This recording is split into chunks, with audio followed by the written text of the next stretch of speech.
આજે તો ઉત્તરાયણ હતી એટલે હેતાંશ સૌથી પહેલાં જાગી ગયો અને સૌથી પહેલાં તો એને મને જગાડી દીધી એટલે મેં હેતાંશને લઈ લીધો અને એને રમાડવા લાગી. એટલી વારમાં ભાવેશ જાગી અને મને કે તું ઊભી થઈ જાવ, હેતાંશને હું રમાડીશ. એટલે હેતાંશ પણ એના પપ્પા પાસે મસ્ત રમવા લાગ્યો અને હેતાંશને ભાવેશ રમાડવા લાગ્યા અને મને કીધું કે તું ઊભી થઈ જાય એટલે હું મોઢું બગાડીને સીધી ઊભી થઈ ગઈ. થોડી વાર થઈ તો હું ઘરમાં આવી તો મમ્મી મમરાના લાડવા બનાવતા હતા. ઉત્તરાયણ હોય એટલે મમરાના લાડવા તો બનાવવા જ પડે અને ઘરે બનાવેલા લાડવા સૌથી બેસ્ટ હોય એટલે અમે ઘરે જ બનાવીએ છીએ. ચીક્કી પણ બનાવી હતી.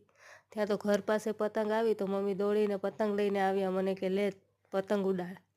પણ હું તો તૈયાર થઈ ગઈ, અમારે જવાનું હતું બહાર. પતંગ ઉડાડવા નહીં હો, મારા દેરના ઘરે જવાનું હતું. ત્યાં તો ચા પીવા જવાનું હતું.